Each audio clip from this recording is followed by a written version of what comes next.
hope you're well. For today's video, I thought I would do a little bit about what I wish I knew at the start of my fitness journey. So I'm not a professional, I'm not a PT. This is just like my personal experience and my thing, like the things that I know now through like research and just progressing in my training journey, that I wish I knew back then that would have been really helpful to know from the start. I have trained for quite a while. I think I've been training since I was about 16, I want to say. Obviously the first few years I didn't really have a clue what I was doing, but yeah, I'm kind of getting to the point now where I'm learning lots of new things daily. I'm still learning, you never know everything, but yeah, I just thought it would be good to kind of go through what I wish I knew at the start, and just in hopes that it helps someone else who's starting out their fitness journey or anything like that. Like I say, I'm not a professional, I'm not claiming to know everything. This is just my personal experience and the advice that I would give to someone if family or friends asked for my opinion or advice on training. So the first thing that I wish I knew at the start of my fitness journey is that rest days are just as important as training days. Now, when you say it out loud, it might sound a bit daft, like how is resting just as important as the actual physical activity itself? But it is so essential that you're getting enough rest days. So when you go to the gym and you do your leg day or do whatever it is that you're doing in the gym, the exercises that you're doing essentially create tears in your muscle fibres. So the physical activity itself is where they tear, and then when you're resting, that's when they repair. So if you're going to the gym however many days a week and you're not resting in between sessions, or you're training the same muscle groups 2 days in a row, there is physically no way that those muscle fibres are going to be able to repair. So when they do repair, they repair thicker and stronger than what they were previously, which is essentially muscle growth. That's where you see your results. So if you're not giving them time to recover, they're just going to tear and tear and tear, which is going to lead to weakness. You're not going to see any results. You could get injured, and there's just no point in it. It's proven that you need your rest days. I know when you first start out at the gym, it's like you think, oh my gosh, I need to go every day, I need to do this, and 7 days a week training, but you're actually just going to burn yourself out. You're not going to see results. Your progress is just going to be at a flat line. You're not going to see any improvement. So it just is really important. Obviously, when you first start out, everyone makes mistakes. I swear I used to train like 6-7 days a week, and that's not even me trying to brag and be like, oh, it was very stupid of me to do that, especially because the training that I was doing wasn't even the best. I didn't really know what I was doing in the gym. I would train legs 2 days in a row, I'd train back and biceps 3 days in a row. Like, I wasn't getting the rest and recovery that I needed. So yeah, that's the first thing that I wish I knew way back then, and something that I am very grateful for knowing now, because I love my rest days. The second thing that I wish I knew at the start is what progressive overload is and how to implement it. So progressive overload is basically when you're gradually increasing the intensity of your sessions or the stress put on your body and muscles during your sessions. So there's a few ways that you can do this by. One is decreasing the rest period between each set.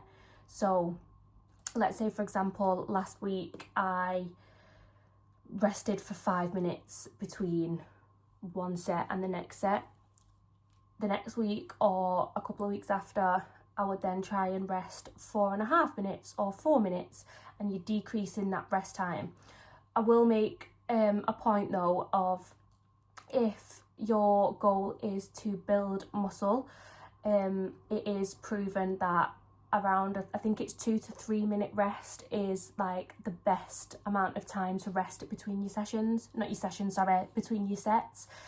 If you're only resting 30 seconds or a minute and then you're going back into the next set, you're not giving your muscles enough time to recover from the previous set, and you won't be able to get the best out of the next set, if that makes sense. You won't be able to maybe do as many reps, or your form might slip, and just things like that. So yeah, specifically for muscle growth, stick to around a 3-minute rest period between each set. Don't try and go lower to that if you are progressively overloading by decreasing your rest period time, if that makes sense.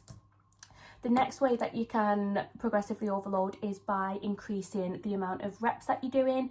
So for example, if I did leg press last week and I did 6 reps, I'd keep it at the same weight, but then I'd try and get 7 reps or 8 reps the next week. And you just kind of gradually increase it that way. And then another way that you can progressively overload as well is by increasing, why can I never speak? Is by increasing the amount of weight that you're lifting. So again, another example, if I'm deadlifting and last week I did 60 kg, this week I might add some 2.5s on and try and lift 65 kg. This is essential for muscle growth. If you're lifting the same amount of weight, the same amount of reps, week in, week out, you're not putting more stress on your muscles. The muscles are going to get used to the amount of weight that you're lifting, and you're not putting that extra demand or extra stress on your muscles. Therefore, your muscle fibres are not going to tear, and they're not going to repair thicker and stronger, like what I mentioned in the previous point. So yeah, that's essential for muscle growth. And I will say as well, don't try and overdo it. It's a gradual process. So don't go into the gym one week and be able to lift 60 kg on RDLs, for example, and then the next week add 20 kg. That's way too big of an increase for such a short amount of time. Gradually do it. You've got your 2.5 kg plates, you've got your 1.25, gradually increase it so that your muscles can get used to the heavy load that you're lifting and that you don't injure yourself or anything like that. So yeah, really wish I knew that at the start of my journey. So the third thing that I wish I knew is that warming up and stretching is super important. So I've known this for a while, but I've still not really implemented it into my own training sessions until quite recently. And when I say quite recently, I mean like within the past year or so. Even like let's say a year ago, I started just doing a quick 30-second warm up or quick 5-second stretch at the end of the session. But now that I know the importance, and I've actually thought, right, no, this is going to help. I've started with like a proper warm up and proper stretching at the end of my session. So it's really for your own safety. If you're just going into the gym and you've not warmed up your joints, you've not warmed up your muscles, and then you start to lift heavy weights or just lift anything, even if it's not that heavy, lifting anything is putting stress on your muscles. If the muscles aren't warmed up, you're just going to hurt yourself. I feel like it's important for recovery, the training itself. I always do mobility movements and like dynamic stretches to warm up. This just gets everything nice and warm and ready to go. If I didn't do this and then I tried to squat or leg press, everything would be clicking, everything would be hurting, it wouldn't feel right, I wouldn't be able to get the correct range of motion. So you're really just putting yourself at a disadvantage if you don't warm up. You need to do it to be able to train safely. And then as for stretching at the end of your session, this just really helps again with the recovery. If I don't stretch after like a heavy leg session, the next day and the day after that, when the DOM sets in, which is delayed onset muscle soreness, it feels so bad. Like, do you know when people say like they enjoy the achy feeling? It's like a nice pain after training. If I don't stretch, it's not enjoyable. It's like I can't bend my legs. It's horrible. So just make sure that you are stretching at the end of the session, because it'll increase your flexibility, it'll help with your recovery, and it'll help with the soreness after training as well. So the fourth thing that I wish I knew is that carbs are bad for you is a myth. I feel like everyone was so scared of carbs, and it's like, carbs are bad, cut down on your carbs, don't eat carbs, carbs make you fat. It's a myth. Carbs are so important. Sorry, I feel like I'm wafting this pen around. I've just got the pen because of the notes that I've written down, because I will forget everything that I'm trying to say. But yeah, carbs are what give you energy. So when you're going for a session, that's why people always say to eat like a carb heavy meal before training, or a carb like a snack before you train, because carbs are what give your muscles and your body energy to train. So they're really, really important. Please don't shy away from them. They're not going to make you fat. Carbs are needed for your growth, for your recovery, for your training itself, for energizing. We need them to function, so please don't avoid carbs. The next thing that I wish I knew is that you don't need to spend hours in the gym or be doing 8 crazy exercises, 10 exercises to have a good workout. When I was younger, I used to like be in the gym for like 2 hours, and I used to think, God, if I do less than 2 hours, I've not really done enough. I'm not going to see an improvement. You don't need to do that much in the gym in order to see results. There is no session of mine that will last longer than an hour. Everything that I train will be within an hour period. And I usually keep it to around, depending what I'm training, between 4 and 5 exercises. So when I do legs, it used to be 5 exercises. Now that I'm pregnant, I've lowered it to 4, just because of tiredness and like certain exercises that I can't do now that I'm pregnant. But yeah, I keep it to 4 exercises, maximum 5 for leg day.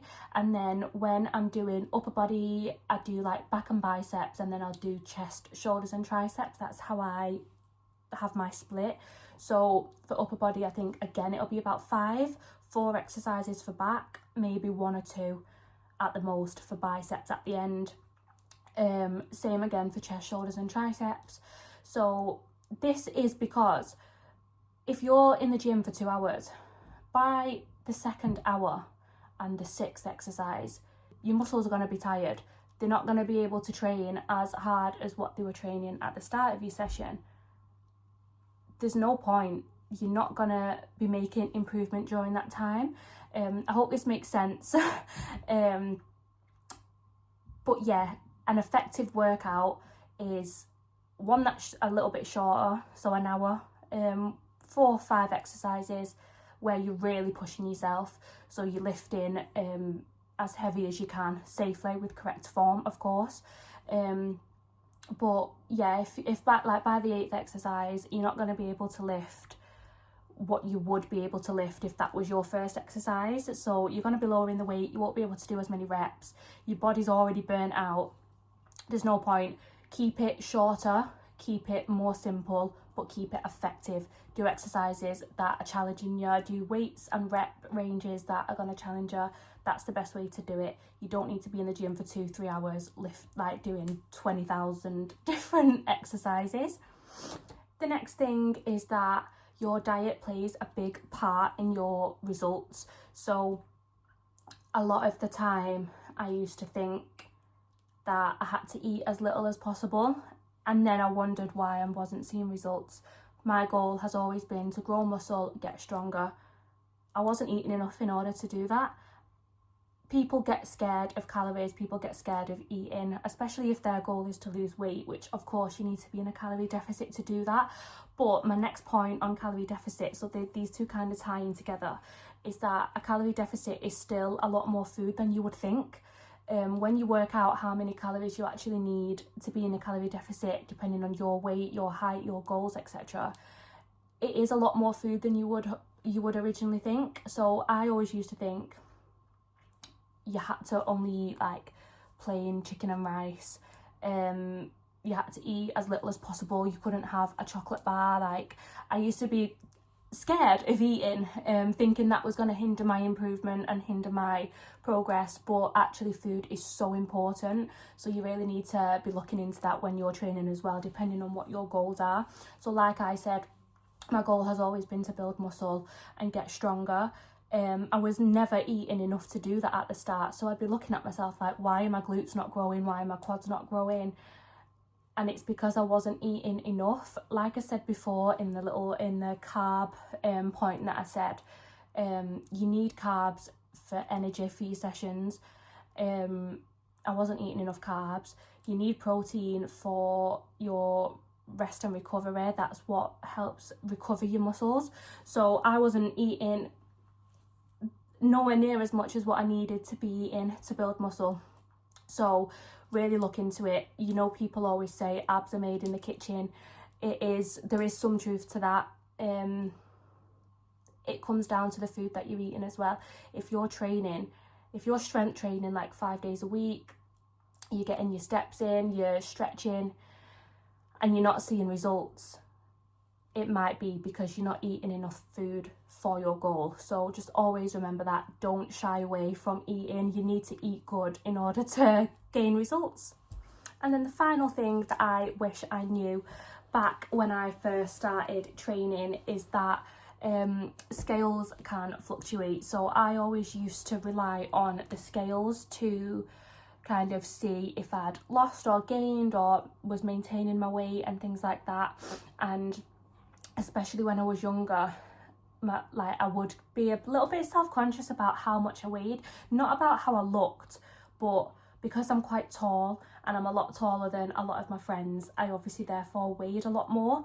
And that used to kind of make me feel a little bit like, oh my gosh, I weigh this and they only weigh that. But if it wasn't for the weight on the scales, I wouldn't be thinking like that. I think, oh no, I feel good, I look good. So yeah, just don't always fixate on the weight that's on the scales. You could weigh yourself one day and be however many stone, 10 stone for example. You could weigh yourself the next day. You feel like you look and feel the same, but it could say over 10, and then you start to kind of fixate on that and get really worried. Why have I put on weight since yesterday, kind of thing. The scales fluctuate all the time, especially for women, depending if they're on the period, what time of day it is, whether you're weighing yourself first thing in the morning or if it's at the end of the day after 3 fat meals. So yeah, just please be kind to yourself.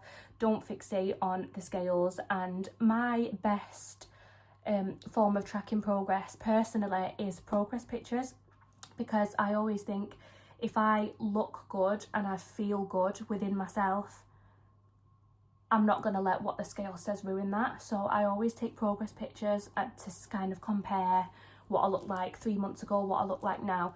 That is just my personal opinion, but I feel like it works for me. So if you feel like that would work for you as well, please do that.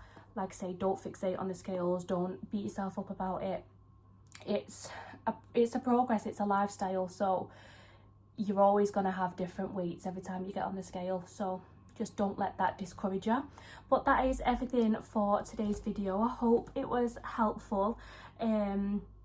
It's always interesting just to see like what people didn't know when they first started out and like how much knowledge they've got now. And if you are new to the gym, I hope this helps, and I hope it gives you a little bit of knowledge to help you with your fitness journey and make it that little bit more smooth sailing at the start. But that is everything, so thank you so much for watching.